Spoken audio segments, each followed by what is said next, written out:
أعوذ بالله من الشيطان الرجيم بسم الله الرحمن الرحيم الحمد لله رب العالمين الرحمن الرحيم مالك يوم الدين إياك نعبد وإياك نستعين اهدنا الصراط المستقيم صراط الذين أنعمت عليهم غير المغضوب عليهم ولا الضالين آمين. Assalamualaikum warahmatullahi wabarakatuh. Alhamdulillahi rabbil alamin wa bihi nasta'inu ala umuri dunya waddin. Wassalatu wassalamu ala asyrafil mursalin sayyidina wa maulana Muhammadin wa ala alihi wa ashabihi ajma'in. Subhanaka la ilma lana illa ma 'allamtana innaka antal alimul hakim. Rabbi shrah li sadri wa yassir li amri wahlul 'uqdatam min lisani yafqahu qawli, amma ba'du.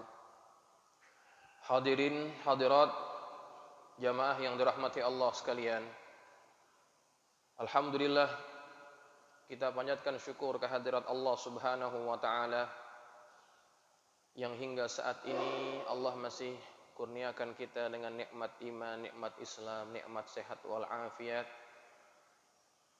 dan kita dimudahkan oleh Allah untuk hadir ke rumahnya melaksanakan sholat maghrib berjamaah, dan kita lanjutkan iktikaf kita di masjid ini dengan sama-sama kita mempelajari kitab Allah, mempelajari ayat demi ayat yang semoga apa yang kita pelajari ini dapat menjadi panduan bagi hidup kita, yang membawa kepada kita keselamatan hidup di dunia dan juga di akhirat. Baik jamaah sekalian yang dirahmati Allah, kita akan teruskan ta'lim kitab Tafsir Al-Munir yang dikarang oleh Syekh Muhammad Nawawi bin Umar Al-Bantani. Oke, sekarang kita baca ayat yang ke-128 dulu. Silakan Ustaz. أعوذ بالله من الشيطان الرجيم A'udzu billahi minasyaitonir rajim. بسم الله الرحمن الرحيم Bismillahirrahmanirrahim. ربنا واجعلنا مسلمين لك ومن ذريتنا Rabbana waj'alna muslimaini laka wa min dzurriyyatina ومن ذريتنا أمة مسلمة لك wa min dzurriyyatina ummatan muslimatan lak وأرنا مناسكنا وتب علينا wa arina manasikana wa tub alaina إنك أنت التواب الرحيم innaka antat tawwabur rahim. صدق الله العظيم Sadaqallahu. Baik jamaah sekalian yang dirahmati Allah, pada minggu yang lalu ayat yang ke-127 belum habis kita kupas, terutama pada bagian yang akhir itu belum kita bahas lebih dalam. Pada minggu yang lalu kita membicarakan bagaimana proses pembangunan Ka'bah yang dilakukan oleh Ibrahim dan Ismail alaihi wassalam. Kemudian pada minggu yang lalu saya menceritakan juga Allah menurunkan satu batu yang batu itu berasal daripada surga, yaitu Hajarul Aswad. Jamaah sekalian, apa yang harus kita ingat di sini, apa yang harus kita pahami di sini, bahwa yang menyuruh untuk membangun Ka'bah itu adalah Allah.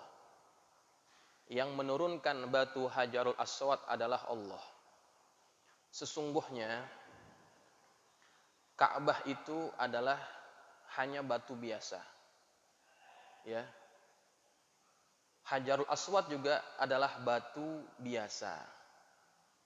Tetapi Allah yang memberikan kemuliaan, Allah yang memberikan keistimewaan. Jangan sampai ada di antara kita yang lebih mengagungkan batu daripada zat yang menurunkan dan memberikan kemuliaan pada batu itu. Kalau kita ingin luaskan lagi konteksnya, terutama dalam keadaan yang sekarang ini, semua orang takut dengan corona dan semua mencari obat apa yang paling tepat dan cepat mengobati corona, sehingga ada orang yang terlalu melebih-lebihkan obat daripada zat yang memberikan kesembuhan itu. Siapa? Allah. Yang menurunkan corona adalah Allah. Yang mengizinkan dia menginfeksi seseorang juga adalah Allah. Yang memberikan kesembuhan juga adalah Allah. Jangan terlalu membesar-besarkan makhluk daripada membesarkan Allah. Itu yang harus kita ingat. Termasuk dalam konteks ayat ini adalah batu. Itu batu biasa. Tetapi Allah yang memberikan kemuliaan. Dan juga Nabi mencontohkan kepada kita.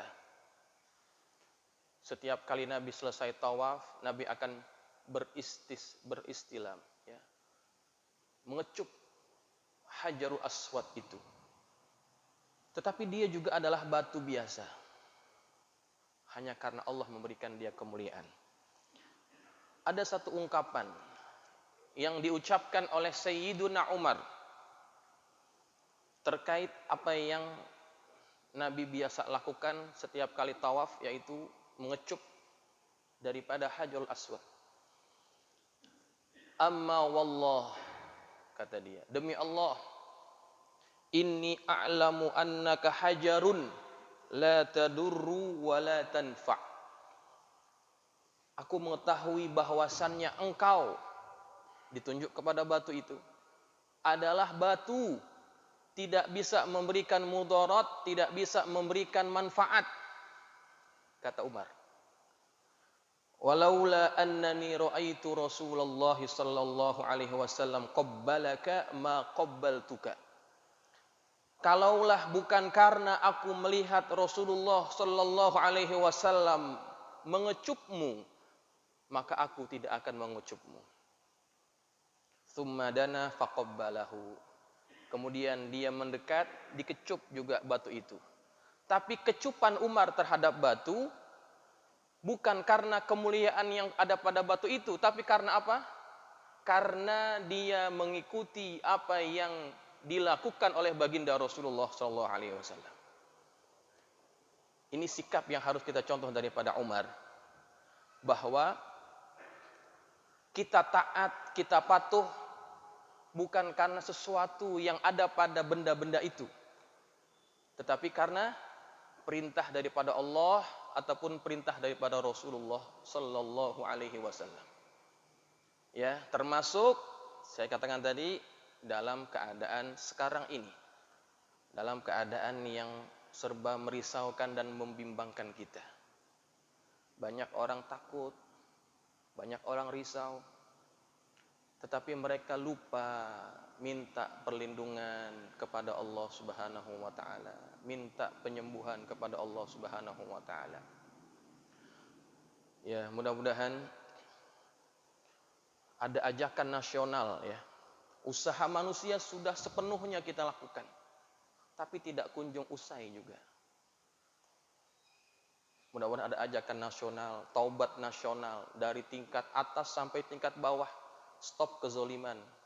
Maka mudah-mudahan itu akan mempercepat wabah yang melanda negara kita. Baik. Kemudian jamaah sekalian yang dirahmati Allah, selanjutnya yaqulani, keduanya berkata, Rabbana taqabbal minna, wahai Tuhan kami, terimalah daripada kami bina'aka baitaka, pembinaan kami terhadap rumahmu. Innaka antas sami'u al-alimu, sesungguhnya engkau adalah zat yang maha mendengar. As-sami' li du'aina, yang mendengar doa kami.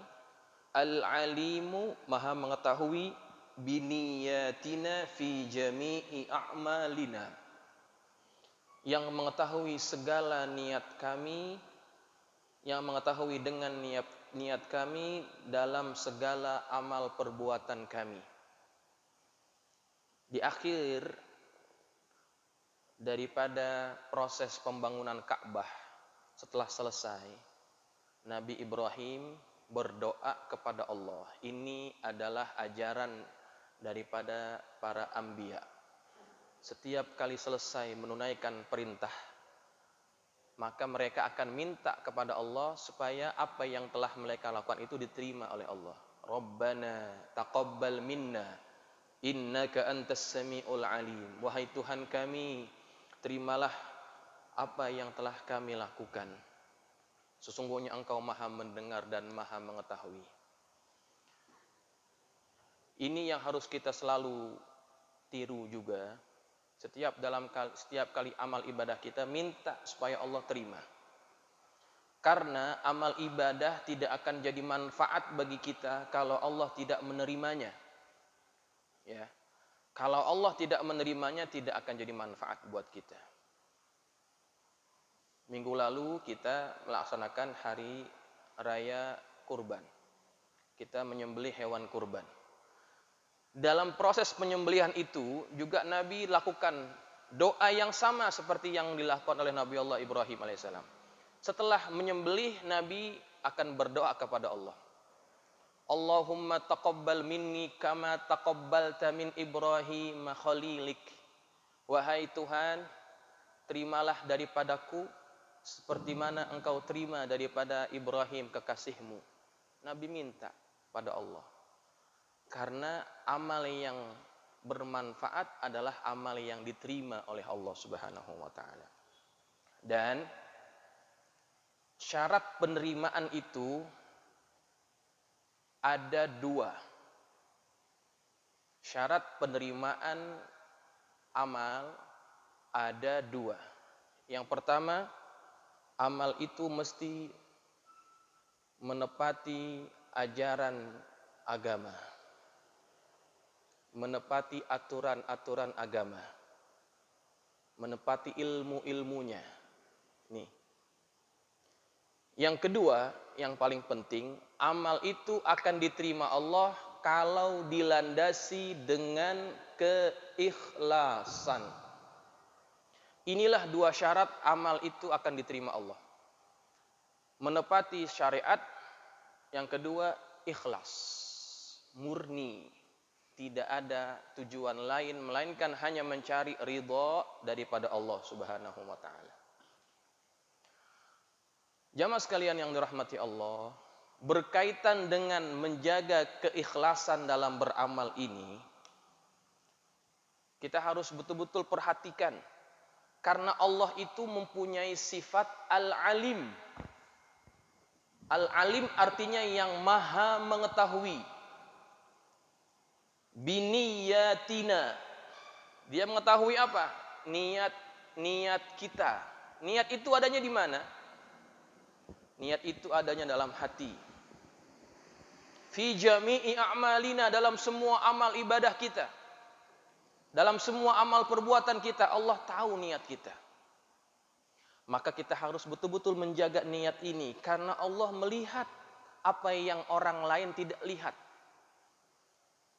Dan para ulama itu betul-betul menjaga keikhlasan dalam beramal. Sehingga kita dapat betul-betul merasakan betapa amal mereka itu amal yang barokah dan diterima. Sebagai contoh, Al-Imamul Bukhari, beliau punya kitab yang sangat terkenal, Al-Jami'us Sahih, atau disebut kita kenal dengan Sahih Al-Bukhari. Kitab yang pertama atau bab yang pertama daripada kitab itu adalah Kitabu Badil Wahyi, kitab yang membicarakan proses awal turunnya wahyu. Tetapi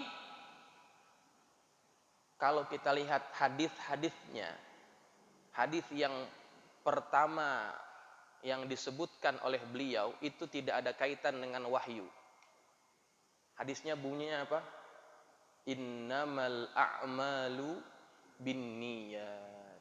Sesungguhnya hanya saja amal itu bergantung kepada niat.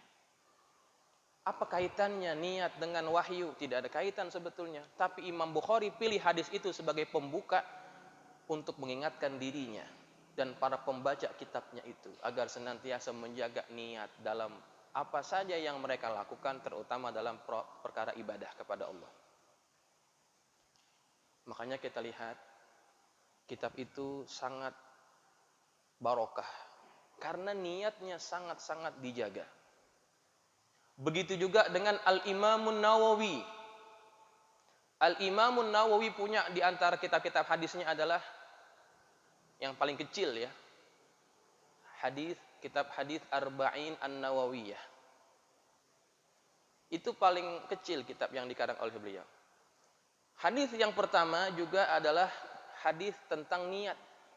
Innamal a'malu binniyat. Kita naik kitab yang lebih besar lagi, yaitu kitab Riyadus Shalihin yang juga dikarang oleh Al-Imam An-Nawawi. Hadis pertama juga hadis innamal a'malu binniyat, sebagai pengingat agar kita menjaga niat agar senantiasa dia ikhlas karena Allah. Karena akan rugi kita kalau amal itu tidak dilandasi dengan keikhlasan. Makanya Al-Imam Nawawi kitabnya sangat-sangat luar biasa. Karena beliau betul-betul menjaga keikhlasan daripada niat, daripada kitab, daripada amal yang dia buat itu dalam membuat kitab. Ada lagi satu imam yang bernama Al-Imam Al-Mawardi. Beliau punya banyak kitab. Faqih Syafi'i. Kitab yang diantaranya yang terkenal itu adalah Al-Ahkamus Sultaniyah, Adabuddin wad Dunya. Banyak lagi kitab-kitabnya. Kitab yang beliau tulis itu tidak pernah dicetak sewaktu beliau masih hidup. Setelah selesai ditulis, kitabnya disimpan di satu tempat. Selesai tulis kitab, disimpan di satu tempat. Sampai satu waktu, dia pesan dengan sahabatnya. Dia beritahukan bahwa dia telah menulis beberapa nuskhah, beberapa naskah kitab. Tempatnya di sini. Al-Imam Al-Mawardi kemudian berpesan kepada sahabat karibnya ini, tolong engkau temani aku ketika aku menghadapi kematian, ketika aku menghadapi sakaratul maut, Kemudian kata Imam Mawardi, genggam tanganku. Seandainya ketika aku wafat, genggaman tanganku melepaskan genggaman tanganmu, itu pertanda bahwa Allah menerima apa yang telah aku tulis daripada kitab-kitab aku. Maka silahkan engkau cetak dan engkau edarkan kepada masyarakat. Tetapi seandainya ketika engkau temani aku dalam menghadapi sakaratul maut, genggaman tanganku memegang erat genggaman tanganmu, tidak melepaskannya, itu pertanda bahwa Allah tidak menerima apa yang aku telah kerjakan. Maka buanglah kitab-kitab itu. Bakarlah, tidak perlu engkau edar. Maka ketika Al-Imam Al-Mawardi menghadapi naza', menghadapi sakaratul mautnya, ditemani oleh kawannya ini, dipegang, digenggam tangannya, semakin sampai kepada kematian, genggaman tangannya itu dilepas oleh Al-Imam Al-Mawardi. Pertanda bahwa Allah menerima apa yang telah beliau tulis. Kenapa Al-Imam Al-Mawardi tidak mau cetak kitabnya itu sewaktu beliau masih hidup? Karena dia takut kalau seandainya kitab itu sudah dibaca oleh orang puji kitabnya, dia termakan oleh pujian, bangga diri, ya, merasa takjub dengan apa yang telah dia lakukan, itu bisa merusak amalnya. Maka kitab itu tidak mau dicetak sama dia. Nanti saja kalau aku sudah mati baru engkau cetak. Ini ulama. Betapa mereka sangat menjaga keikhlasan dalam beramal. Karena alangkah ruginya kalau kita banyak beramal tetapi tidak dilandasi dengan keikhlasan. Tidak ada manfaatnya bagi kita. Makanya Nabi Allah Ibrahim dan Nabi Allah Ismail alaihissalam berdoa dengan doa yang seperti itu. Rabbana taqabbal minna innaka antas sami'ul alim. Kemudian selanjutnya, Rabbana waj'alna muslimaini ay mukhlisaini laka. Wahai Tuhan kami, jadikanlah kami berdua orang-orang yang berserah diri kepadamu. Ai mukhlisaini ditafsirkan oleh Al-Imam Asy-Syaikh Nawawi, dua orang yang ikhlas, ya. Jadikanlah kami berdua orang-orang yang berserah diri, orang-orang yang tunduk patuh, orang-orang yang ikhlas kepadamu. Bitauhidi, dalam mentauhidkan Allah, wal ibadati, dalam ibadah kepada Allah, la na'budu illa iyyaka, dan kami tidak menyembah melainkan hanya kepadamu. Kemudian wa min dzurriyyatina ummatan muslimatan lak. Nabi Ibrahim tidak hanya berdoa untuk mereka berdua, tapi pandangan dia jauh ke hadapan.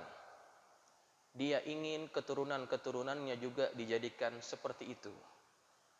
Wa min dzurriyyatina, dan jadikanlah daripada keturunan kami juga ummatan muslimatan laka, umat yang berserah diri kepadamu. Nabi Ibrahim minta kepada Allah agar daripada keturunannya juga dijadikan umat yang berserah diri kepada Allah, umat yang patuh tunduk kepada Allah. Ay waj'al ba'dha auladina jama'atan mukhlisatan laka.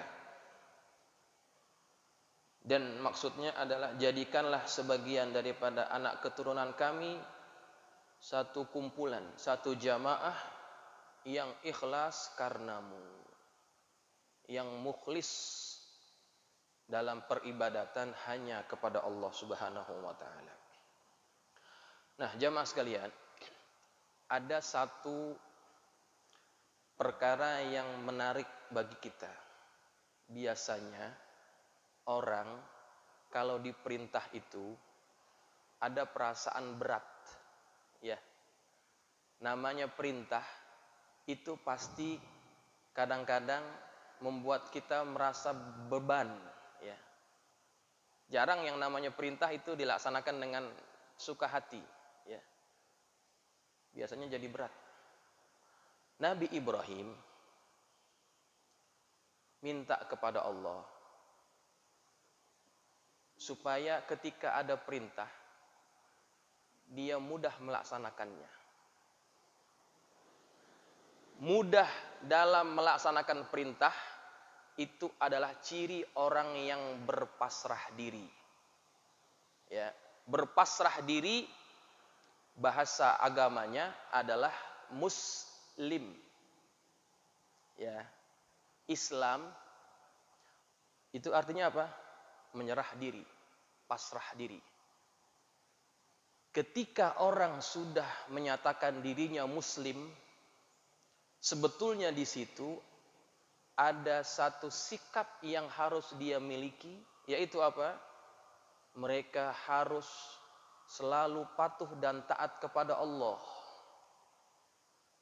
Segala apa yang diperintah dan dilarang oleh Allah, seharusnya mereka patuh. Maka kalau ada orang muslim yang mengaku muslim, tetapi terhadap perintah Allah ataupun larangan Allah, dia masih memilih dan memilah, sesungguhnya dia belum layak disebut sebagai seorang muslim. Karena muslim itu adalah totalitas. Kalau orang sudah mengaku pasrah diri kepada Allah, apa sih yang mesti kita lakukan kalau sudah pasrah? Mau diapain aja kita mau sudah. Seperti apa? Seperti kerbau yang dicucuk hidungnya. Kerbau selalu sudah masuk tali di hidungnya itu, udah gak bisa ngapa-ngapain.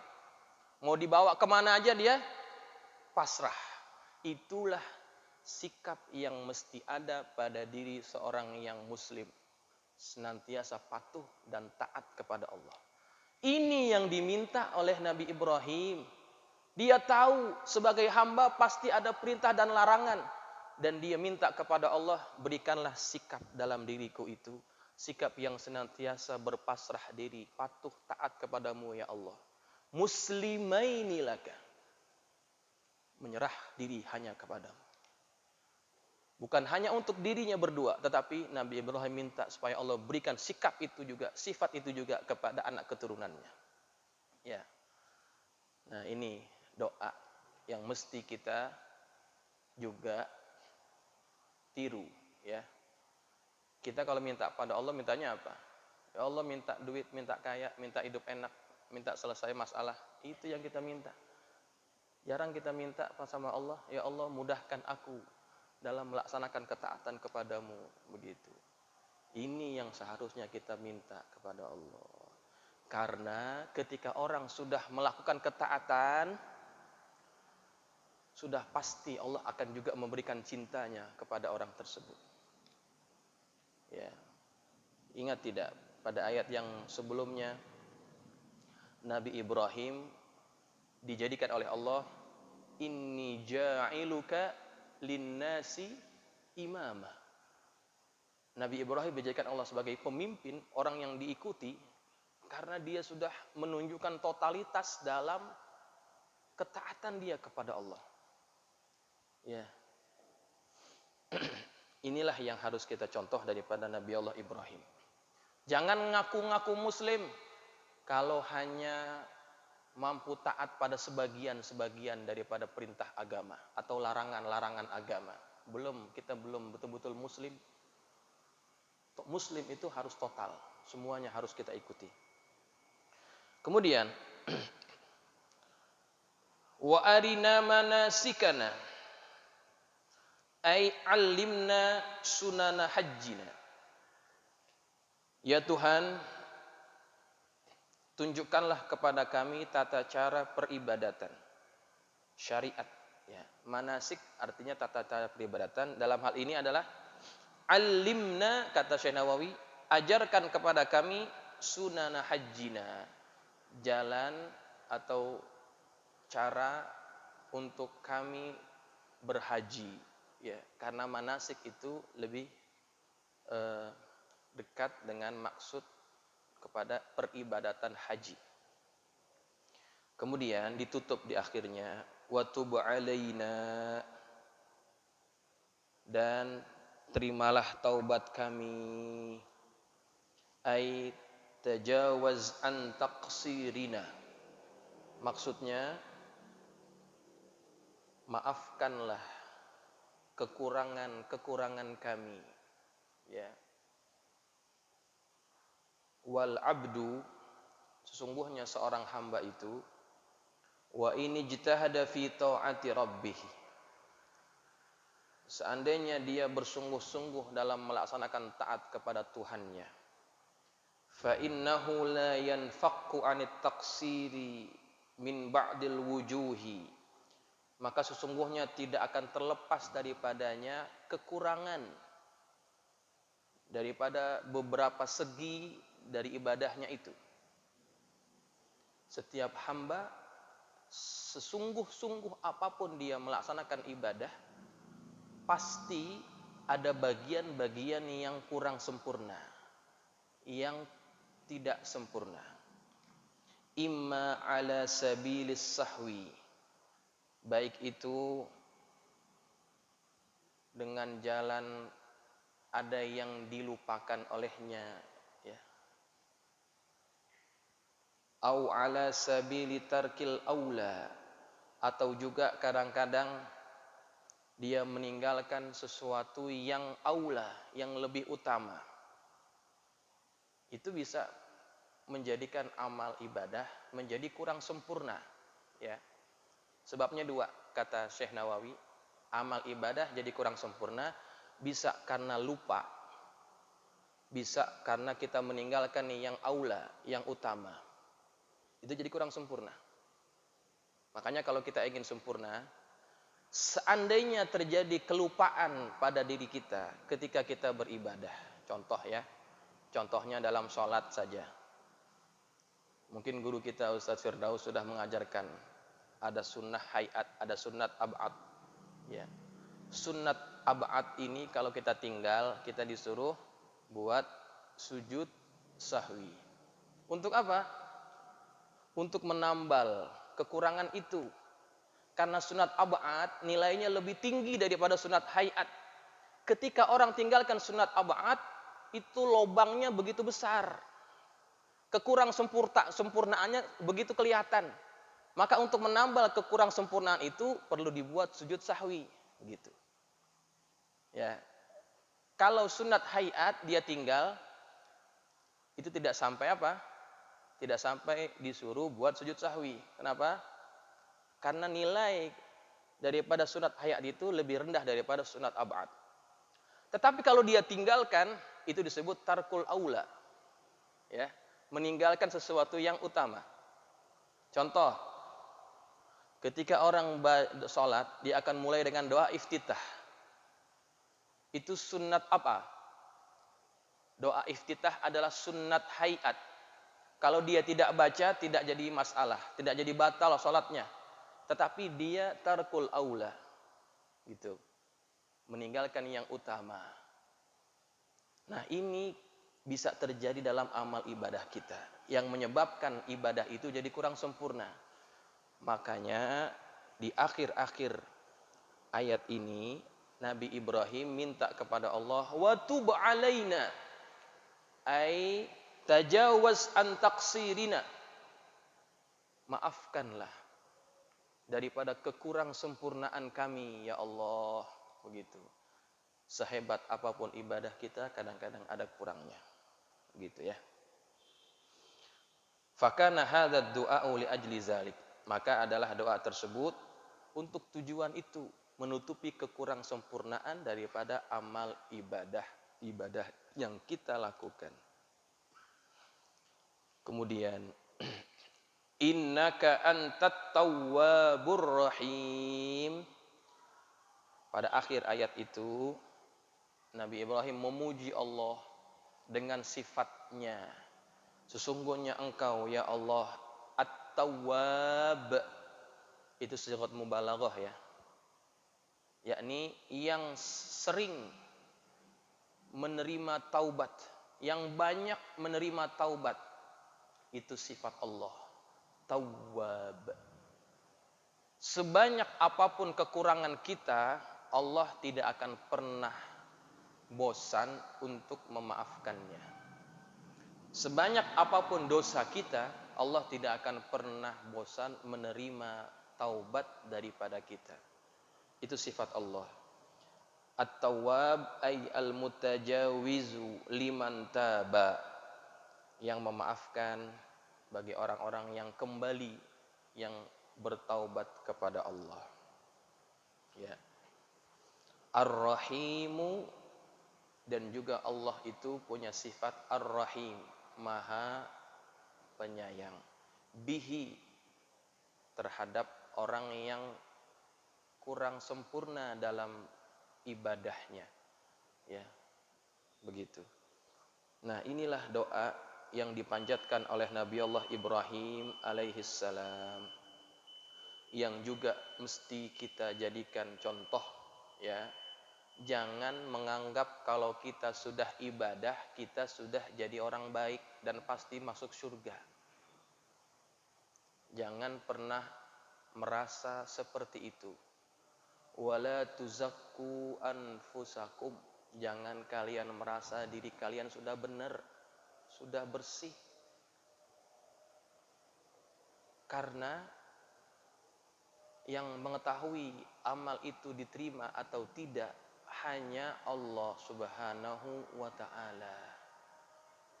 Ketika orang sudah beramal, maka dia harus menyeimbangkan antara khauf dengan roja. Ya.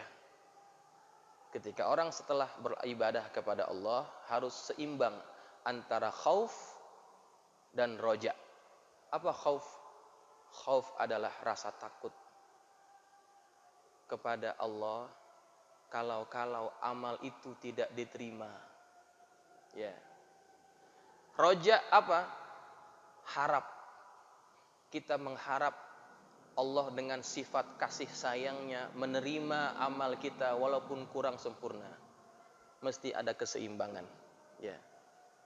Karena ketika salah satunya lebih daripada yang satu, ini akan menyebabkan amal itu jadi tidak baik. Kalau takutnya berlebihan, ya, oh jangan-jangan nggak terima nih, jangan-jangan nggak terima ini. Nanti bisa jadi Allah tidak terima itu. Karena apa? Ana inda zonni abdibi, kata Allah. Saya seperti persangkaan hamba saya. Kalau hamba ini menyangka Allah tidak akan terima, bisa jadi Allah akan bersama dengan sangkaannya. Maka khauf jangan terlalu tinggi. Begitu. Begitu juga rojak jangan terlalu tinggi. Kenapa? Kalau rojak terlalu tinggi, terlalu pede nanti kita. Ya, menganggap amal kita sudah baik, sudah sempurna, akhirnya kita merasa meremehkan amal ibadah. Begitu. Jadi harus seimbang. Melainkan kalau kita sudah hampir-hampir kepada kematian. Kalau kita sudah hampir-hampir kepada kematian, khaufnya direndahkan, rojaknya dilebihkan. Kita berharap penuh kepada Allah bahwa semua yang kita sudah lakukan itu diterima Allah. Dosa kita sudah diampuni oleh Allah. Ketika itu kita disuruh untuk melebihkan rojak daripada apa? Daripada khauf. Yaitu ketika kita akan menghadap kepada kematian. Baik, jamaah sekalian yang dirahmati Allah, inilah sekelumit tentang ayat 127 dan 128. Mudah-mudahan dapat menjadi pedoman bagi kita sekalian. Dan semoga Allah memberikan kita kesehatan, keafiatan, agar dapat datang lagi, hadir lagi pada minggu yang akan datang. Kita meneruskan lagi apa yang Allah sabdakan, yang Allah firmankan dalam Al-Quran, yang tujuannya adalah agar menjadi pedoman bagi kita. untuk keselamatan hidup kita di dunia dan di akhirat. Semoga apa yang kita pelajari bermanfaat. Wallahu a'lam bissawab. Wa ilaihil marji' wal ma'ab. Al-Fatihah. A'udzubillahi minasyaitonir rajim. Bismillahirrahmanirrahim. Alhamdulillahirabbil alamin arrahmanir rahim maliki yaumiddin. Iyyaka na'budu wa iyyaka nasta'in. Bismillahirrahmanirrahim. Alhamdulillahi rabbil alamin wassalatu wassalamu ala asyrafil mursalin sayyidina maulana Muhammadin wa ala alihi wa ashabihi ajma'in. Allahumma anfa'na bima 'allamtana wa 'allimna ma yanfa'una. Allahumma zidna wa la tankusna wa akrimna wa la tuhinna wa'tina wa la tahrimna wa athirna wa la tu'thir 'alaina wa ardina wardu 'anna. Allahumma inna nas'aluka bihaqqi Fatimata wa abiha وبعلها وبنيها افتح علينا وعلى أولادنا وتلاميذنا فتوح العارفين فقهنا وإياك في الدين وارزقنا كمال الإخلاص واليقين اللهم ارزقنا فهم النبيين وحفظ المرسلين وإلهام الملائكة المقربين برحمتك يا أرحم الراحمين اللهم اجعلنا من الذين يستمعون القول فيتبعون أحسنه صلى الله على سيدنا محمد وعلى آله وصحبه وسلم والحمد لله رب العالمين. السلام عليكم ورحمة الله وبركاته.